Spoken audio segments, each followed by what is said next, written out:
Muito boa noite, queridas irmãs, estimados irmãos.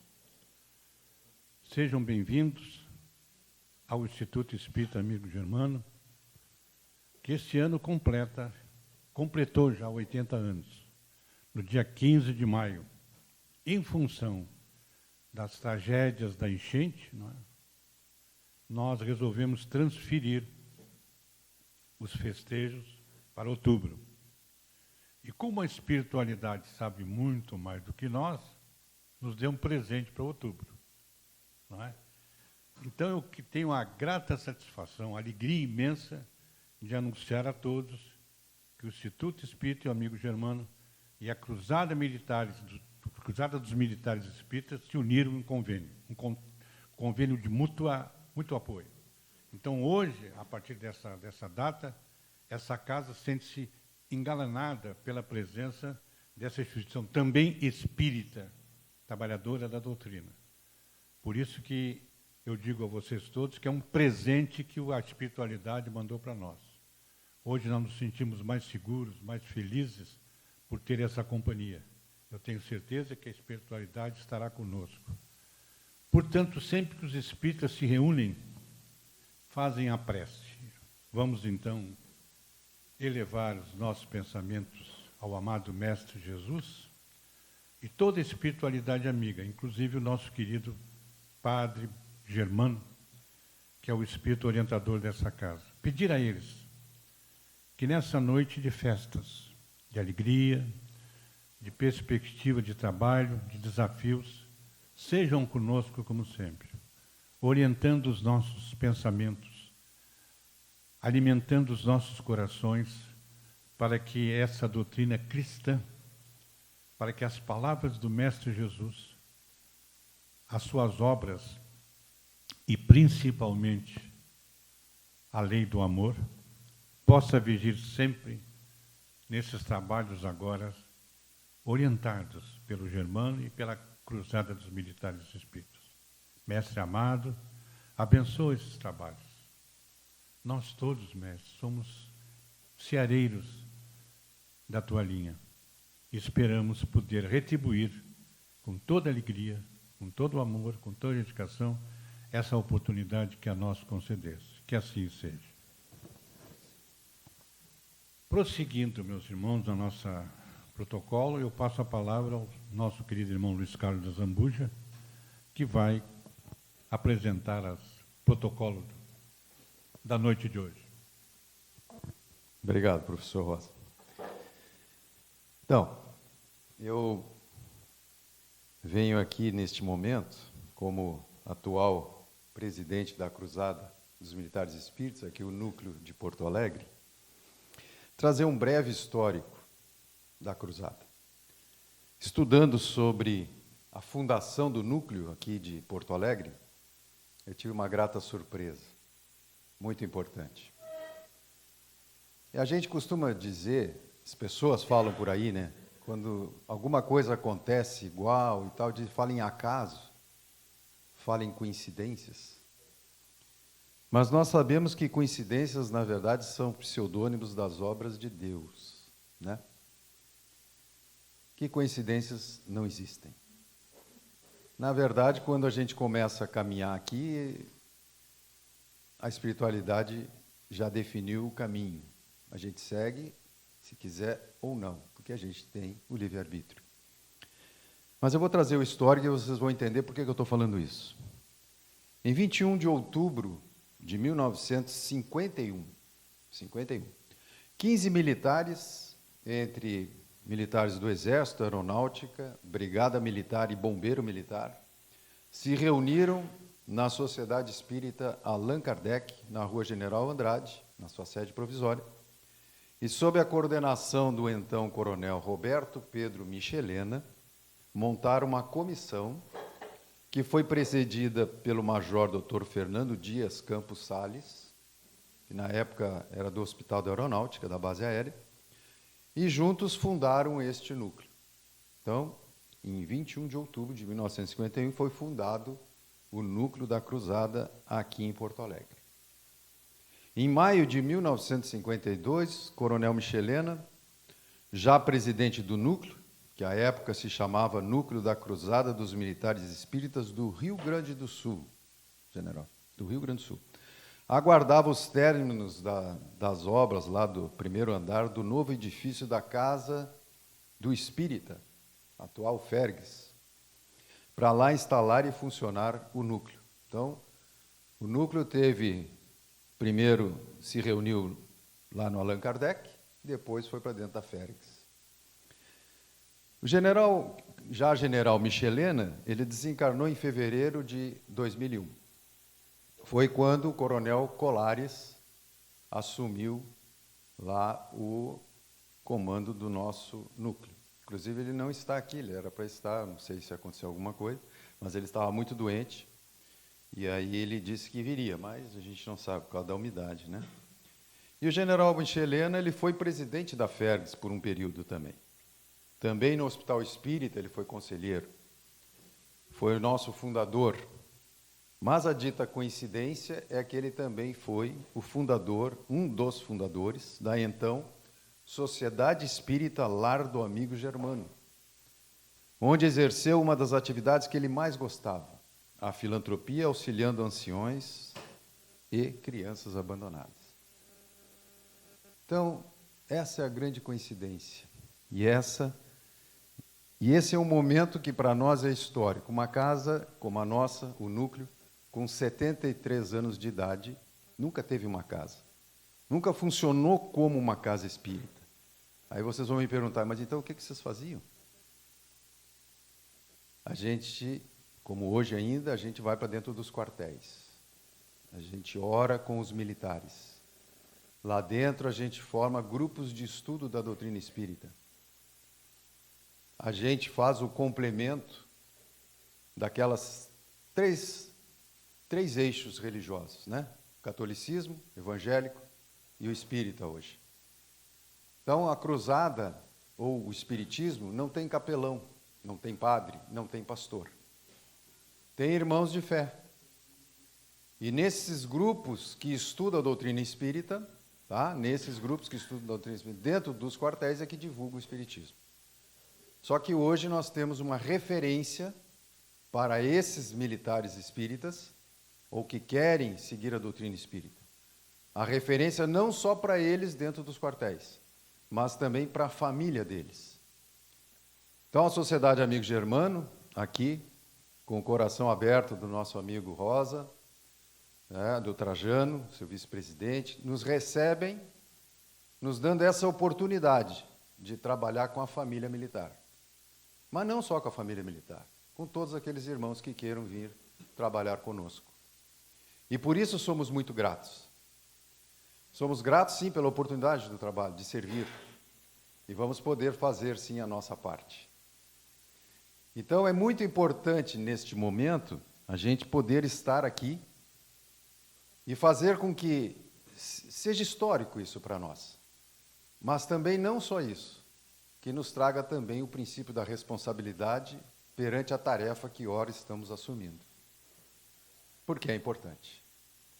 Esse elo de ligação com os nossos militares, dentro das suas unidades, aqueles que querem seguir a doutrina espírita, se esclarecer, que eles tenham um caminho, e esse é o caminho deles. Nós podemos fornecer esse caminho. Também agradecer ao nosso general Yasbeck, que se encontra aqui, que vai fazer a nossa palestra, pelo incentivo. Porque há 2 anos atrás nós começamos a conversar sobre isso. Precisamos de uma casa, vamos botar um núcleo para trabalhar com a família militar. E aí começou a ideia a crescer, crescer, crescer. Estamos buscando essa casa, buscando parceria junto ao Legislativo Municipal, junto aos órgãos municipais aqui e também aos órgãos militares. E eu tenho certeza, se for para ser, e se nós tivermos a confiança da espiritualidade maior, nós teremos sim esse êxito. E este é o primeiro passo, montar as nossas equipes de trabalho. Estamos aqui para isso, tá? Então a gente agradece a cooperação de todos, do seu Altair, da equipe dele, que fez toda essa reforma para nós, né, o pessoal imbuído, os eletricistas, todas as pessoas que fizeram de forma relâmpago, né, senhor Rosa? Foi rápido, mas ficou muito bonito. Depois estão todos convidados a conhecer as instalações da nossa administração, porque o que nos foi cedido pelo amigo Germano, que não é o Rosa, né? Amigo Rosa, né? Melhor, né? Pela instituição Amigo Germano, todas as instalações. Na terça-feira nós vamos assumir a palestra, nós vamos ter o passe, nós vamos ter o atendimento fraterno, nós vamos ter estruturado a nossa mediúnica. Então, precisamos de trabalhadores, sim. Vamos trabalhar todos juntos. E aí, quando nós estiver faltando trabalhadores, a gente socorre com vocês, né? Precisando de mais gente para nos ajudar, um palestrante aqui, tal, até a gente ter todo o nosso efetivo pronto. Mas eu queria fazer um agradecimento especial a essas duas arquitetas que nos ajudaram no layout bonito, né, que ficou, né, moderno, não precisa colocar nome no banheiro, eu acho, mas a gente vê depois. Se precisar, a gente põe, talvez um lavabo do lado, né? Mas ficou bem legal. Então, estão todos convidados a visitar, e eu gostaria aqui que o Piaggio fizesse as vezes do mestre de cerimônia aí. Isso é só um mimo, assim, a gente está agradecendo pelo serviço, porque foi totalmente voluntário, filantrópico, hein? Gastaram a gasolina delas, né?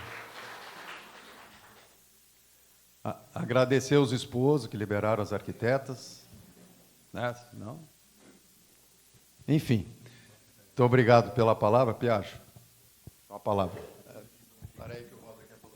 Cajano, nós temos duas arquitetas agora. Trabalhando para cá, mais duas.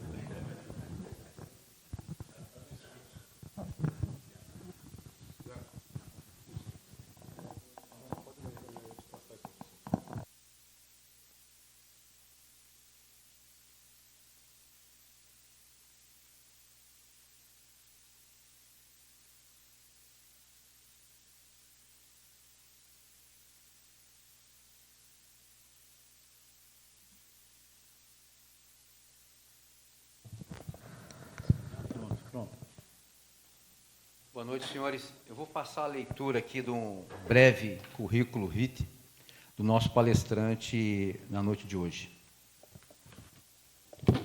Meu contemporâneo de academia, ele não gosta que o tratem assim, mas sempre será general.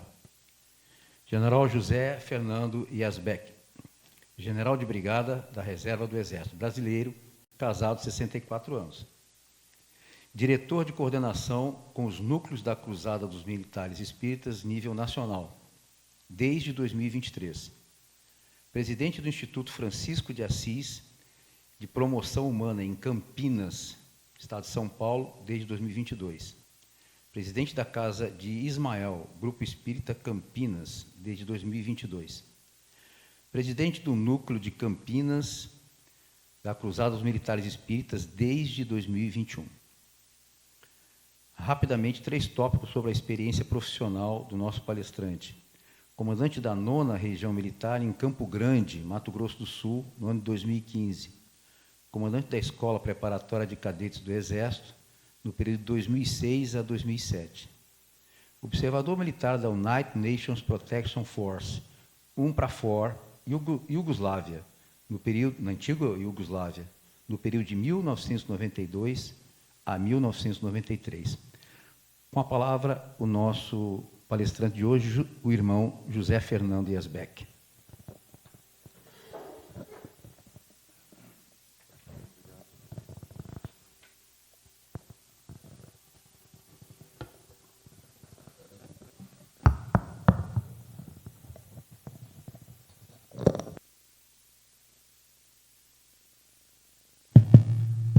Se por acaso estiver muito alto, os senhores nos avisem que eu afasto um pouquinho do microfone. Primeiro, nosso agradecimento a essa instituição espírita, amigo Germano, pela oportunidade que concede a nós da Cruzada, de irmanarmos com todos aqueles que aqui trabalham no seu dia a dia pelo bem do próximo. Ao professor Rosa, ao nosso agradecimento pessoal, porque nada é mais significativo na vida humana do que a convivência. Essa é a experiência que nos enriquece. Ninguém evolui sozinho. Exatamente esse intercâmbio, a oportunidade do contato fraterno, até de ultrapassar dificuldades de relacionamento e crescermos juntos, que nos faz melhores. Agradeço muito ao presidente deste núcleo, nosso irmão Azambuja, por nos dar a oportunidade de dirigir a palavra aos senhores. Eu não coloquei ali, mas eu sou cruzado desde 1976 e devo muito a essa instituição.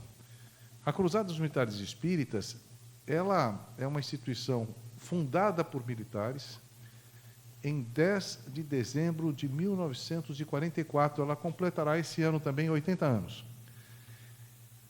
Foram 112 militares que se reuniram no Rio de Janeiro, criaram inicialmente. Um deles, até nós trouxemos esse texto, recebi esses dias, esse texto é muito bonito.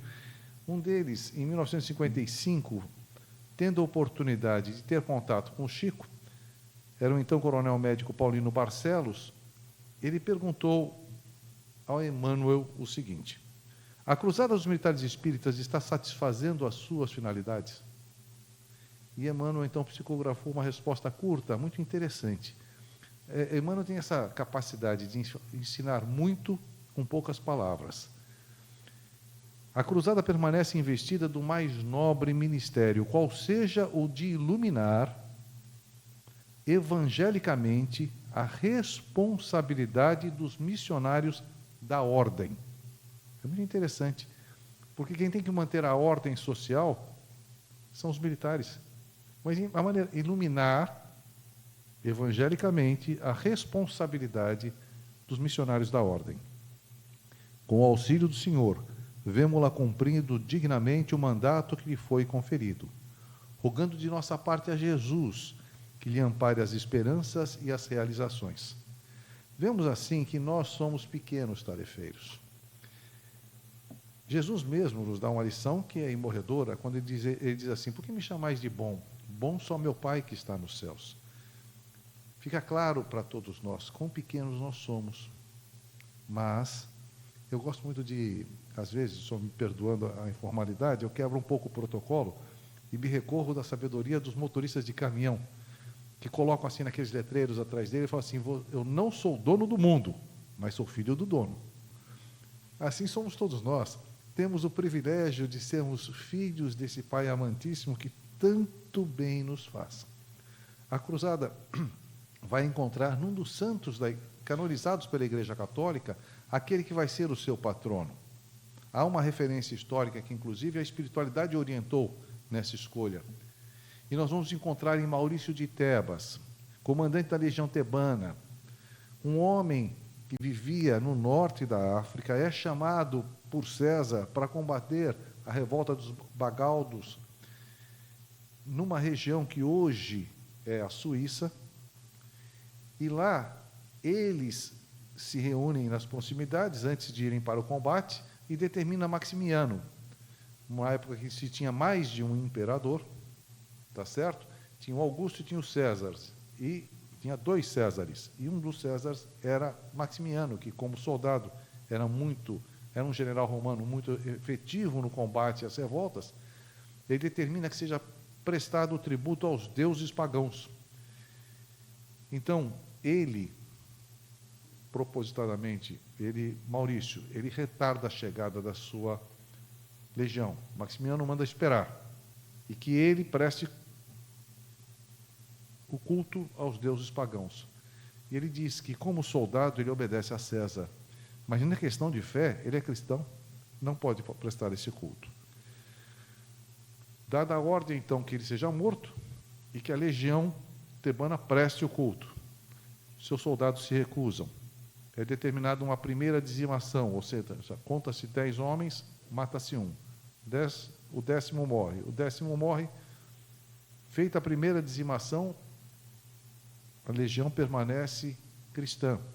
É feita uma segunda dizimação, nenhum deles presta culto. Então, todos são degolados. Consta que, inclusive, 3 dias depois, um legionário de nome Vítor voltava do período de licença quando se apresentou e soube de tudo, foi questionado e se declarou cristão e também foi morto. O que chama a atenção? É verdade que a perseguição aos cristãos já havia feito muitos mártires, mas eles tinham armas na mão, eles tinham como lutar, tinham como infligir, inclusive, aqueles soldados que cumpriam a ordem do imperador, um combate onde eles também seriam levados à morte. Mas não, eles sabiam que os outros soldados cumpriam ordens, então eles se entregam e se deixam ser vitimados, deixando um testemunho claro da diferença que deve existir dos nossos deveres civis, das missões que temos que cumprir, do nosso trabalho e a nossa questão de consciência, em que cada homem deve guardar dentro de si os valores elevados da consciência. É muito interessante que, inclusive, isso se espelha na tradição do militar brasileiro, porque é uma herança que vem da população brasileira, de preservar a vida, de não se deixar ir além daquilo que deveria na hora do combate. No final da Segunda Guerra Mundial, quando os alemães viam que já não tinham mais chance, eles preferiam se render às tropas brasileiras. Tanto que uma estatística feita à época apontava de que percentual ao efetivo das forças que combateram, aquela que fez maior número de prisioneiros vivos foi a Força Expedicionária Brasileira. Porque quando nós capturávamos o inimigo, sabíamos preservar-lhe a vida.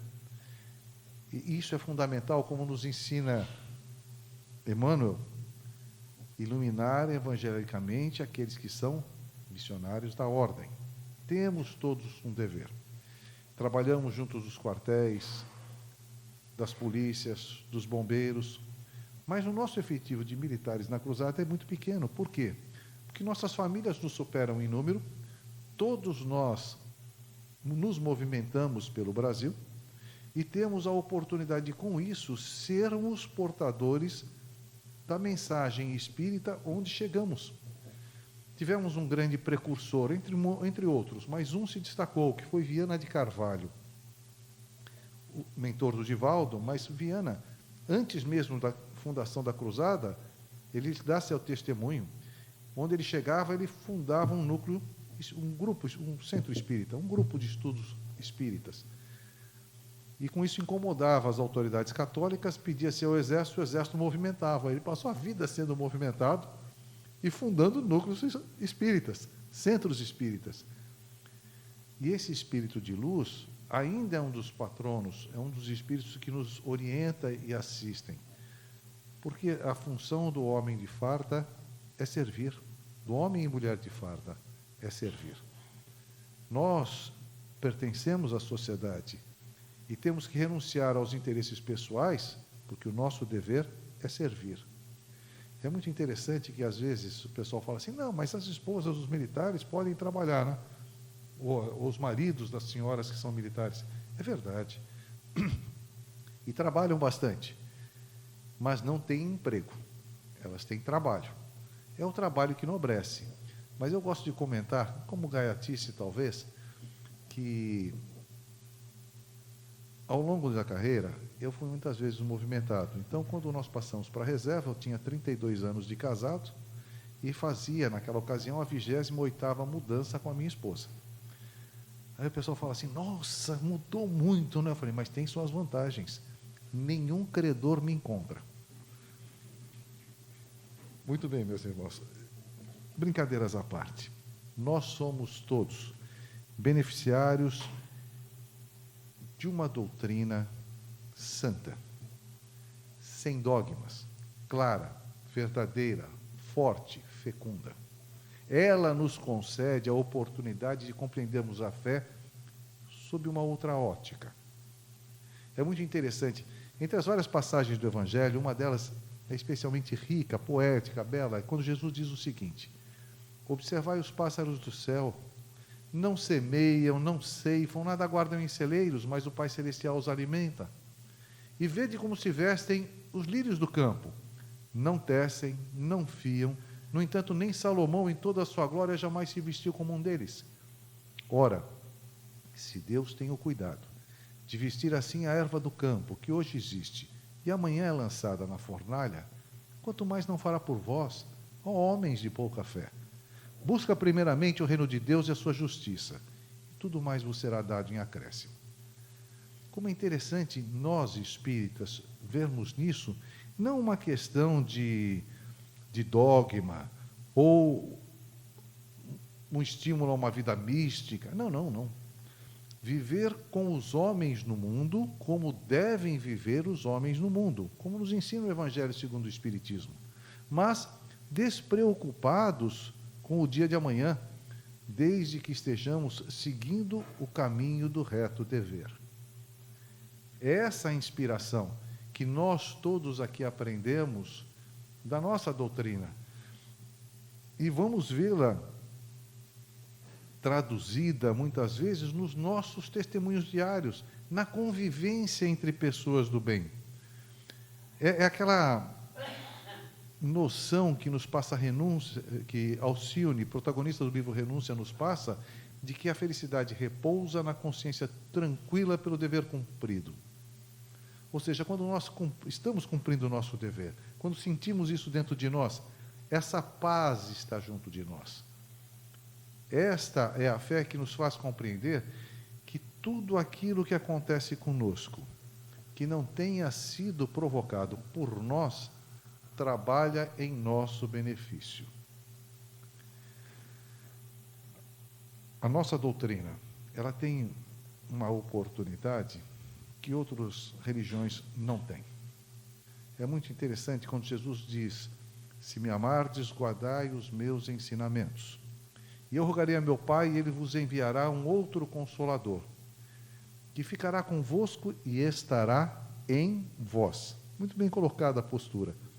Enquanto que nós vemos que as outras religiões têm bons autores e trazem a sua interpretação, nós vemos que a espiritualidade nos beneficia por centenas de médiuns, com mensagens que são convergentes e consistentes, mostrando claramente o caminho a seguir. Nas 3 revelações, temos que Moisés nos trouxe um Deus de justiça. Jesus vai nos trazer exatamente o amor, vai nos ensinar o amor. E o Espiritismo vai nos trazer a compreensão da verdade. Porque conhecereis a verdade, ela vos libertará. Ela nos despreocupa, às vezes, daquelas inquietações naturais que a matéria exige de nós. E a gente sabe colocar essa inquietação num patamar onde ela deve estar, um patamar menor, porque a gente sabe que se perseverarmos no bem, aquilo que nos for necessário virá até nós. Temos os testemunhos dos irmãos que nos circundam, aqueles que nos antecederam também no trabalho do bem. Nós comentávamos ainda anteontem, numa palestra, uma das passagens que eu mais gosto de Bezerra de Menezes. Aqui, com todos os irmãos são estudiosos, talvez já conheçam, mas perdoem-nos repeti-la, que Bezerra, na sua caminhada, se formou com todas as honras, tinha uma noção muito correta de como proceder, mesmo antes de se tornar um espírita atuante. Ele era um grande cristão. Então, ele, no seu consultório, tinha os pacientes, a clientela formada, muito competente que era, e aqueles que têm cabelo branco aqui, ou já não têm mais cabelos que nem nós, Piaggio? Devem se recordar que no passado, quando a gente ia no médico, primeiro a gente pagava para a secretária, depois entrava para consultar com o médico. E ele, vendo um casal que estava pobremente vestido, ele avisa a secretária: olha, não cobre desse casal. O casal estava com o menino, quando entra, agradece a ele, porque afinal de contas todos cobram, ele poderia cobrar, mas o dinheiro todo que eles tinham estava para consulta, e assim agora eles tinham dinheiro para comprar o remédio. É quando o Bezerra começa todo esse trabalho maravilhoso que desenvolveu, mas avisa a secretária: olha, não cobre quando chegar pessoas vestidas modestamente, não precisa nem me perguntar. Aquilo espalha pelas ruas do Rio de Janeiro, feito rastilho de pólvora, mais rápido do que o WhatsApp faria hoje. enche o consultório. Quando enche o consultório, é natural que as pessoas que podem pagar não queiram sentar-se ao lado daquele povo suarento, trabalhador braçal, no Rio de Janeiro. E aqueles que pagavam desaparecem, ele persevera trabalhando no bem, e até que um dia ele está saindo de casa, pela manhã, e a patroa lhe solicita: olha, Adolfo, por favor, para o almoço das crianças eu tenho comida, mas quando você voltar, hoje à noite, hoje à tarde, passa numa venda, pendura alguma coisa, para eu ter o que dar de comer para as crianças. Pode deixar. Vai para o trabalho. E como todo bom marido, o que ele faz? Esquece. Quando ele chega em casa, é quase 9 da noite, põe a mão na porta, aí ele lembra. Né? Um pouquinho tarde, né? Ih, caramba, deixa eu só avisar que agora eu vou procurar um bar, alguma coisa que não tem nem mais venda aberta, naquela época no Rio de Janeiro. Abre, quando ele entra, alguns aqui conheceram da nossa época, aquelas casas que eram de tábua, que a gente andava e rangia a tábua. Escutou o ranger, vem a patroa da cozinha, enxugando a mão no avental, já dando a bronca. Como só ia acontecer. Aí ela chega, falando com ele, e ele assim: não, mas mulher, me desculpa, não, mas eu falei para você, como é que você faz uma coisa dessa? Não, mas sabe que, mas como é que você vai pagar isso tudo? Como assim pagar isso tudo? Trouxeram uma carroça de comida aqui para casa. Falei para você pendurar alguma coisa, com que dinheiro você vai pagar? A mulher, é o seguinte, eu esqueci. Não fui eu que mandei a carroça. Não mexa nela que não é nossa. Não posso, não tinha o que dar de comer para as crianças. Já mexi. Não, faz o seguinte, fica calmo.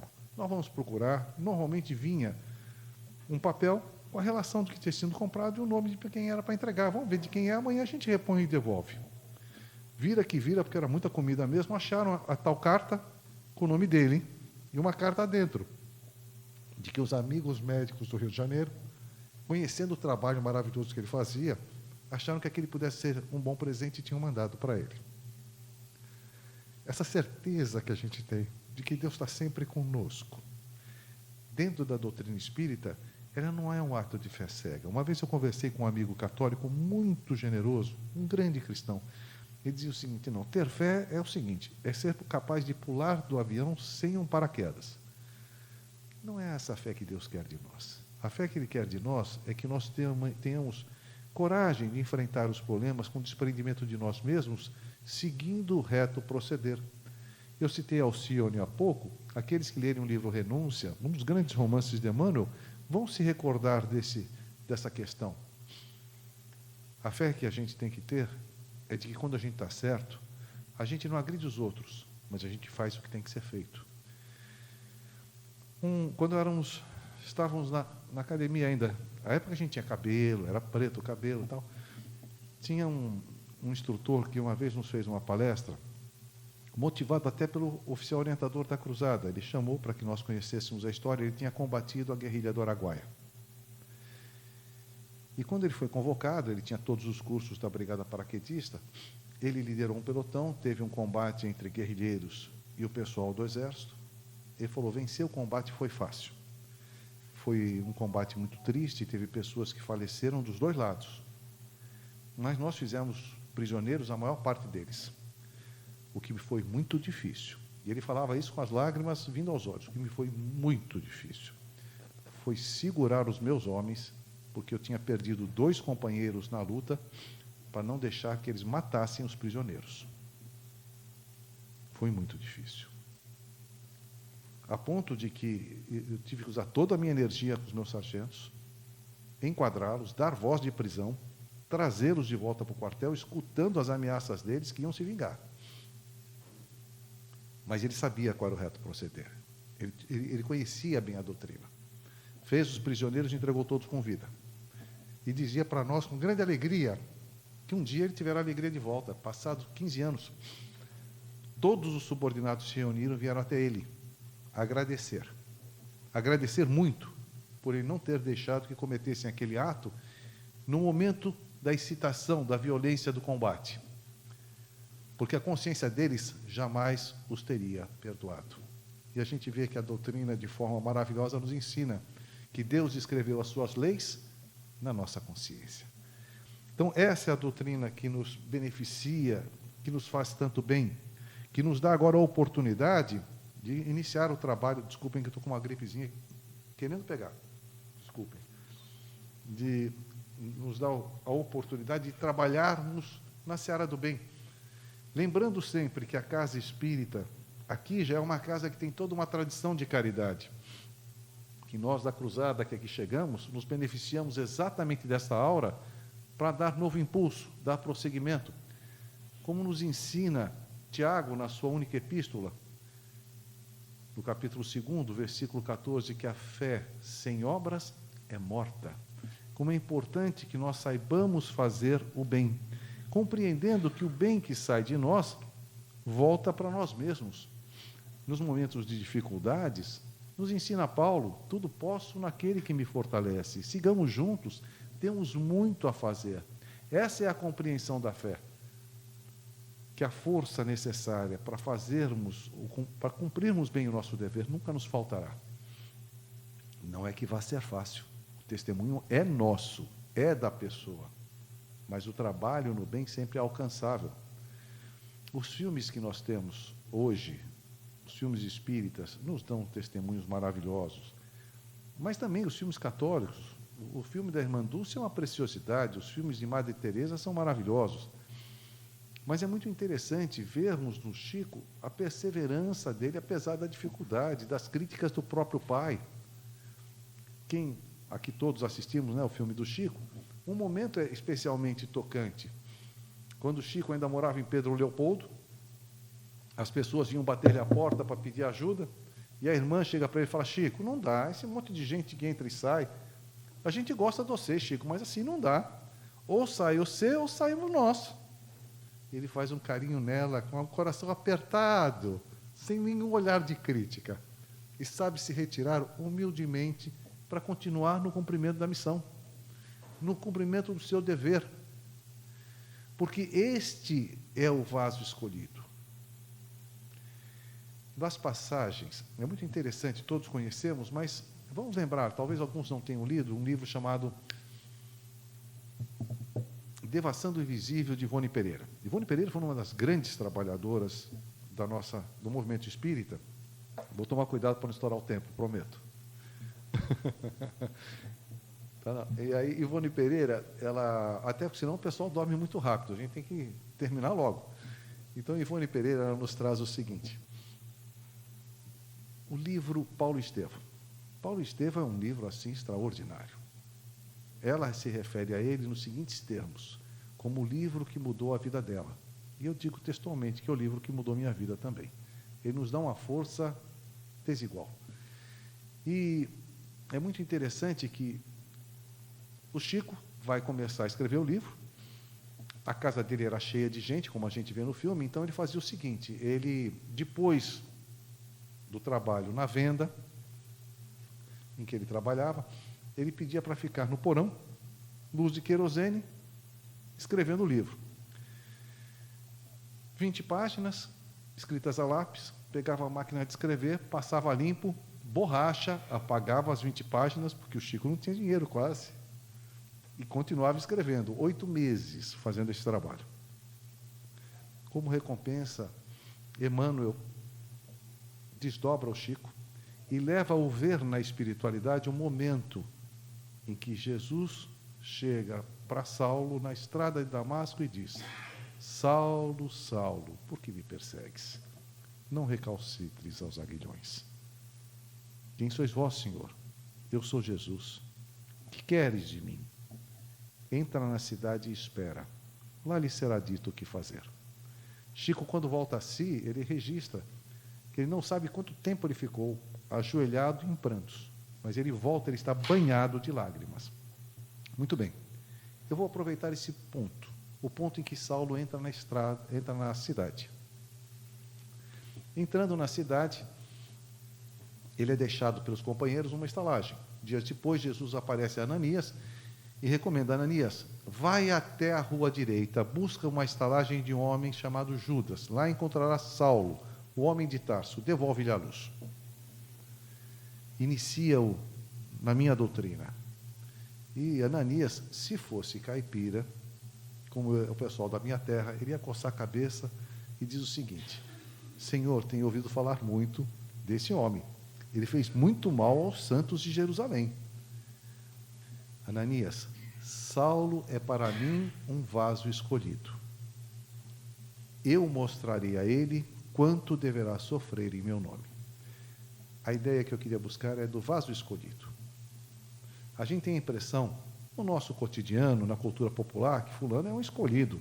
Não vai precisar trabalhar a vida inteira, não vai fazer nada, vai viver ociosamente, mais ou menos como foi um personagem da vida real, que alguns anos atrás veio a falecer, que era chamado de último playboy, filho dos antigos donos do hotel de Copacabana, Copacabana Palace, que conseguiu planejar a vida para viver a vida inteira sem fazer nada. Que pobreza, né? Que tristeza. Olhar para trás e não ter algo para contar, algo para contabilizar. Sejamos todos, meus irmãos, vasos escolhidos. Preparemo-nos para um dia podermos ser vasos escolhidos. Quando a gente vê o testemunho de Maurício, de Cândido, de Exupério, aqueles que eram seus legionários, quando a gente vê o trabalho de Paulo, um homem, um gigante, o apóstolo que não conheceu Jesus em vida e, no entanto, é de todos os apóstolos aquele sobre o qual se encontra mais extensa literatura na humanidade. E vê que ele, por ser vaso escolhido, ele leva uma vida de sacrifício, de trabalho, de renúncia. E o pessoal o questiona, como na carta aos Filipenses, sobre os sacrifícios que faziam, e a resposta dele é: regozijai-vos sempre. Por quê? Porque aquele que trabalha na verdade, aquele que trabalha em benefício do próximo, traz para dentro de si uma alegria única, especial. Essa alegria, ela se reflete dentro de nós mesmos. Tem um dos filmes de Madre Teresa, quando ela foi selecionada para ser Prêmio Nobel da Paz, encheram de repórteres que foram entrevistá-la, tinham que fazer a matéria antes dela chegar a Oslo para receber o prêmio. Inclusive, era muito interessante, porque ela primeiro fez uma pergunta, se ela podia receber só o dinheiro e não a honraria, porque assim ela poderia usar o dinheiro para fazer a caridade dos seus pobres. Falaram, não, ou é tudo ou é nada. Então, tá bom, então ela foi para receber a honraria. Mas quando ela estava sendo entrevistada, e o pessoal fazia as reportagens, iam embora semanas antes dela ir para Oslo, tem uma passagem muito interessante de um repórter britânico que chega para ela e fala: Madre, deixa eu fazer uma pergunta. Como é que a senhora consegue ter tanta alegria nesse olhar, ao lado de tantas pessoas pobres, sujas, doentes? Ela olha assim para ele e fala: posso lhe fazer um pedido antes do senhor ir embora? Pois não. Cena seguinte, está aquele homem agachado, dando uma sopa para um velho numa enxerga, uma cama baixa no chão, uma maca, e pondo a sopa na boca, a sopa entra para um lado e sai por outro, né? Aquela briga de trazer a sopa de volta para a boca. Mas ele dá o prato de sopa. Quando ele termina de servir o prato de sopa, o velho, que era hindu, gesticula com a mão, fala alguma coisa que ele não entende. Curioso, esse repórter vai a uma das noviças e fala: você pode traduzir para mim? Ela volta, pergunta, o doente responde. E ela explica: ele o abençoou por um prato de sopa. O que eu tenho de dinheiro, compraria centenas de pratos de sopa. Diz a freira, é verdade, mas não compraria a benção dele. Isso sai de nós. Essa alegria a gente conquista quando caminha na direção do próximo. A gente conquista quando a gente convive na casa espírita. A gente conquista quando nós começamos a deixar um pouco dos nossos defeitos pessoais para trás, na certeza de que o Pai sempre nos recompensa. A recompensa grande que se recebe não é material, ela é espiritual. Mas, numa outra cultura, há uma passagem que o próprio Humberto de Campos, ele se vale no livro Cartas e Crônicas, na dedicatória do livro, ele se vale de um escritor hindu, prêmio Nobel de Literatura, chamado Rabindranath Tagore, amigo pessoal de Gandhi, inclusive, em que, na cultura deles, ele quer tentar transmitir para as pessoas essa noção de tudo que Deus nos dá de volta. Então, ele se vale de uma alegoria, de que o semeador voltava para casa no final do dia com um cesto cheio de grãos.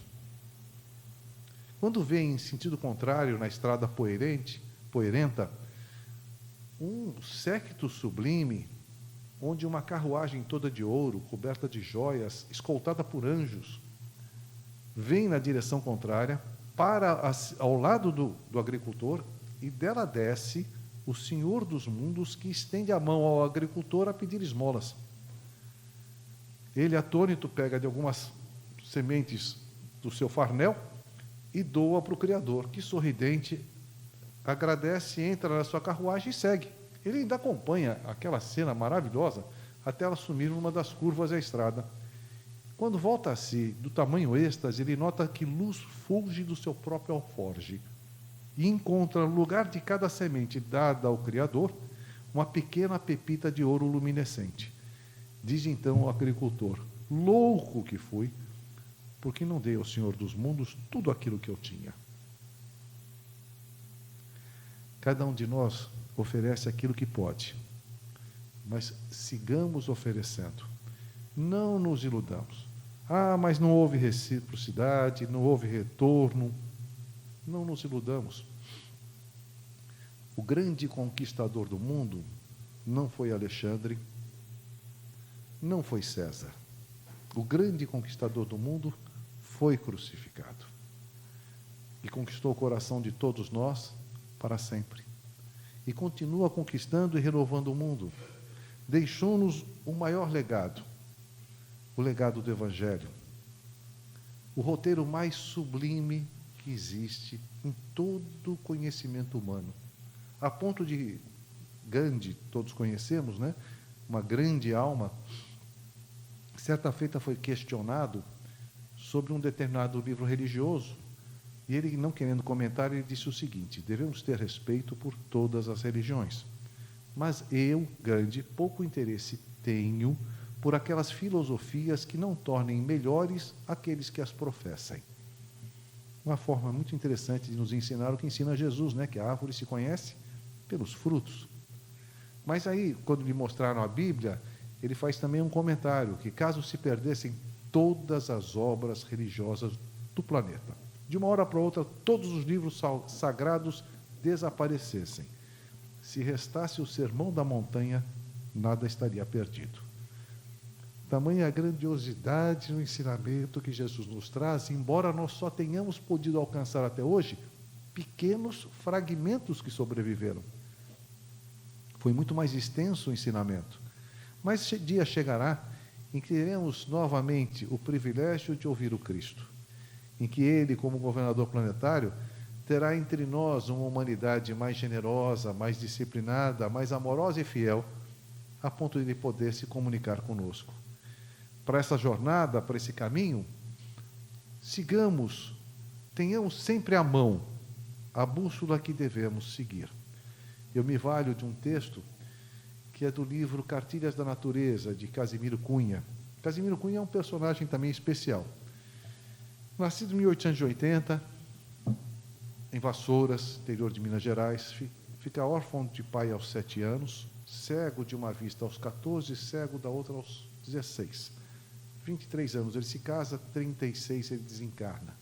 Nesse período, para ajudar a esposa, ele escreve poesias de uma simplicidade doce, daquilo que ele conhecia, pelo que ele pôde ver quando era criança. Depois ele vai nos trazer por Chico, por intermédio de Chico, um legado maravilhoso. E uma das suas poesias fala sobre a bússola. Com ela eu encerro hoje a nossa participação aqui, que diz o seguinte: na viagem rude e longa, em região solitária, a todos os viajores a bússola é necessária. Quando a jornada é difícil, aquele que a tem de perto vai seguindo confortado na bênção do rumo certo. Soprem ventos formidandos e a sombra prometa a morte, a bússola honesta e firme não perde a visão do norte. Muita vez em mar revolto, nas zonas desconhecidas, atende silenciosa, dando fé, salvando vidas. Tudo angústia da borrasca e trevas de nevoeiro, mas a bússola responde aos olhos do timoneiro. De outras vezes, no deserto, se palpita a inquietação, traduz generosamente o conforto e a direção. Em meio a vacilações, significa o resumo de grandes consolações a quem ame o próprio rumo. Tanto em água revoltada, como em areia e em espinho, a bússola generosa jamais esconde o caminho. Nas rudes experiências da romagem terrenal, não se pode prescindir do rumo espiritual. Nas rudes experiências da romagem terrenal, não se pode prescindir do rumo espiritual. Se caminhas neste mundo, sejas moço, sejas velho, não esqueças, meu amigo, a bússola do Evangelho. Que Deus abençoe todos nós. Muito obrigado. Muito obrigado, professor Rosa, pela oportunidade.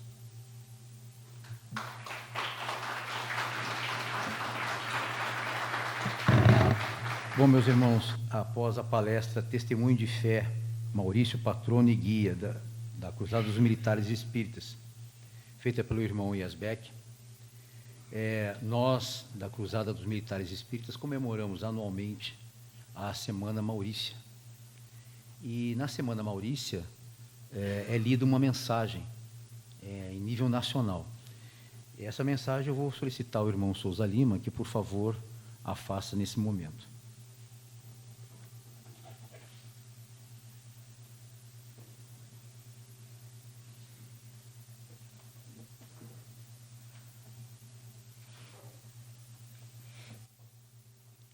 Mensagem Maurícia de 2024.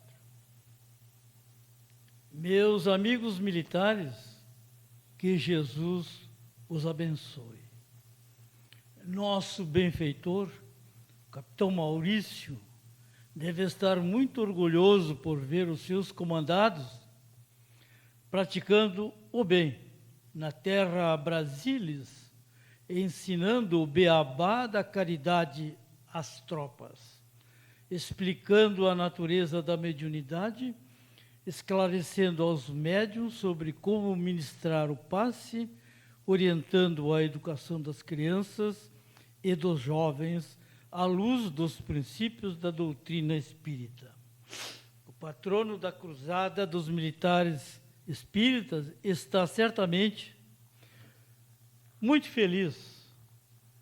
Meus amigos, que emoção me causou ser o arauto do ano para lembrar a saga, da Legião Tebana. A Cruzada dos Militares Espíritas tem uma grande missão no Brasil. Nesta nossa pátria, que tem por destino ser o celeiro do mundo, o Espiritismo tem muito a colaborar junto à sociedade, junto aos homens de bem, junto às famílias, junto às escolas, junto às universidades, junto aos clubes de serviços. O mundo precisa de exemplos vivos e a sociedade precisa ver como os soldados do Espiritismo vivem como homens de bem ou mulheres de bem, dando seu testemunho nos caminhos das provações. Nossas crianças precisam ver isso. Nossa juventude também precisa. O mundo precisa de legiões de soldados do Cristo, legionários em plena campanha em favor do bem. Militares calçando botas, de mochilas às costas, munidos de escudo, espadas e capacetes, submetidos a rigorosos treinamentos na sua perpétua marcha em prol da humanidade. Neste momento difícil, meus amigos, quando nos encontramos em plena noite moral na sociedade, nos lares, nas oficinas ou nas ruas, precisamos de razão forte, precisamos de paz, precisamos de amor, precisamos nos espelhar na Legião Tebana, na sua humildade nos ditames da consciência cristã. Não nos cabe esquecer do amigo celeste, sempre pronto à nossa espera para nos entregar o galardão da vitória. Em seus olhos podemos perceber a imagem da liberdade. Em seus lábios, um sorriso de amor e alegria nos conforta e nos renova a nossa fé. Preciso prestar aqui minha homenagem a um notável legionário, o nosso amigo Rui Kramer. Lendo o seu livro, Paulo, um homem em Cristo, pude perceber o seu espírito de legionário. Ele queria louvar a Paulo pelo seu entendimento da condição humana, fundamental para a compreensão do homem. Ele não se afastou 1 milímetro sequer da figura de Jesus. Um homem sem Cristo é uma sombra, um espectro ou um fantasma.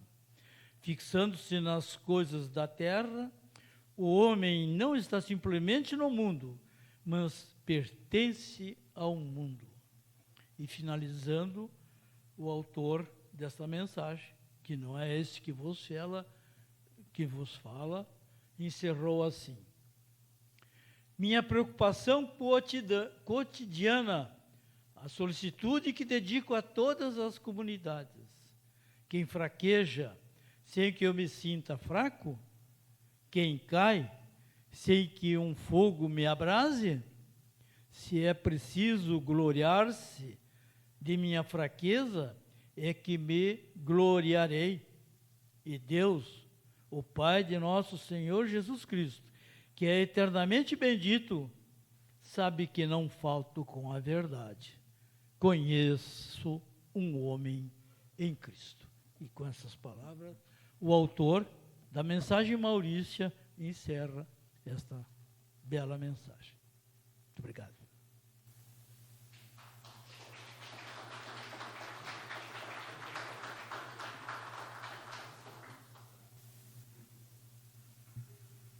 Mensagem do nosso irmão Raul Teixeira, né? Muito importante para nós. Um pouquinho antes, só para quebrar um pouquinho, quando nosso irmão Yasbeck falava sobre bússola, me fez lembrar meu pai que está aqui, que é um cruzado, dos cruzados mais antigos aqui.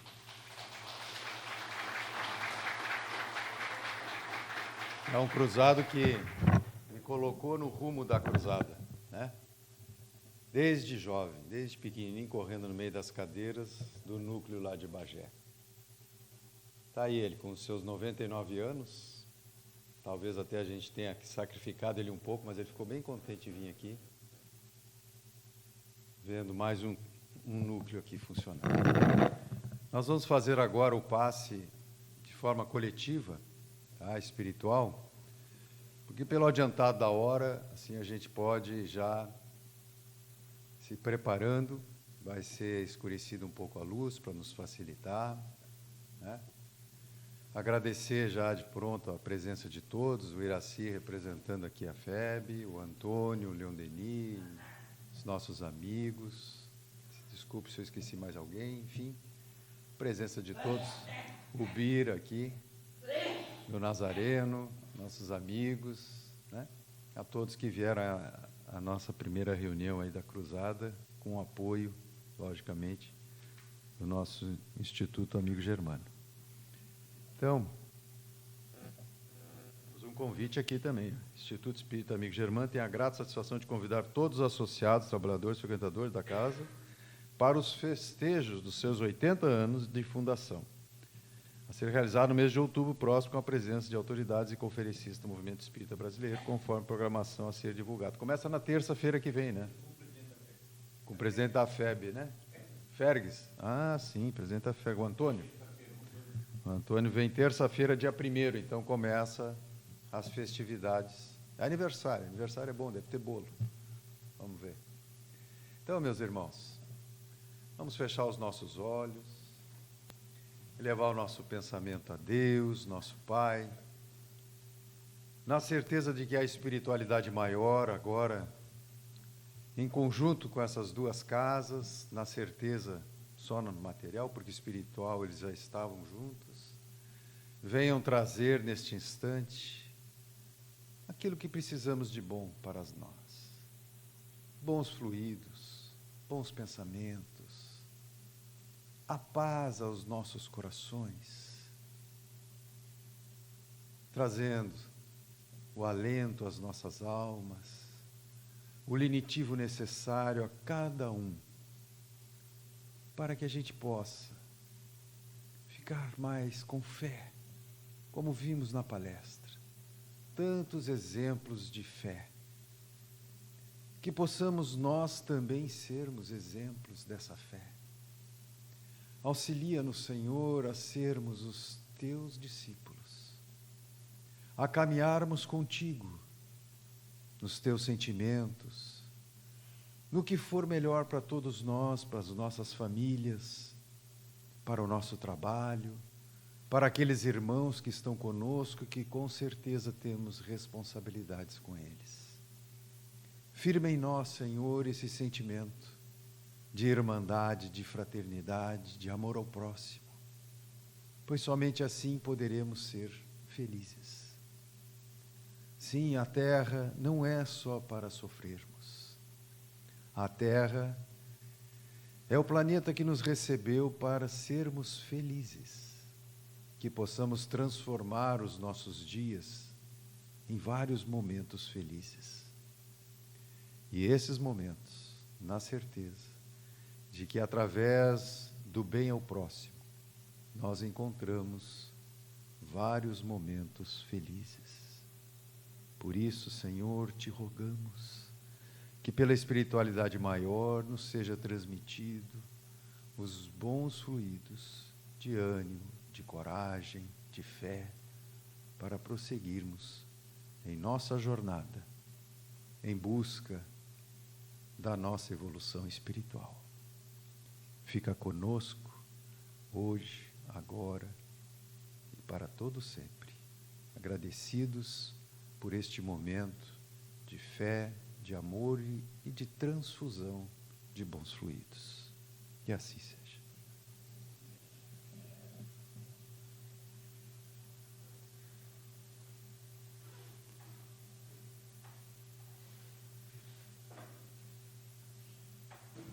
Estimadas irmãs, queridos irmãos, está encerrado o nosso banquete espiritual. Que o amado Mestre acompanhe a todos envolva, a todos proteja e a todos façam que cada vez mais nós busquemos a luz que vem do coração do Mestre, que bate compassadamente para nós, que possamos, como músicos espirituais, dedicar a nossa vida no compasso do Mestre.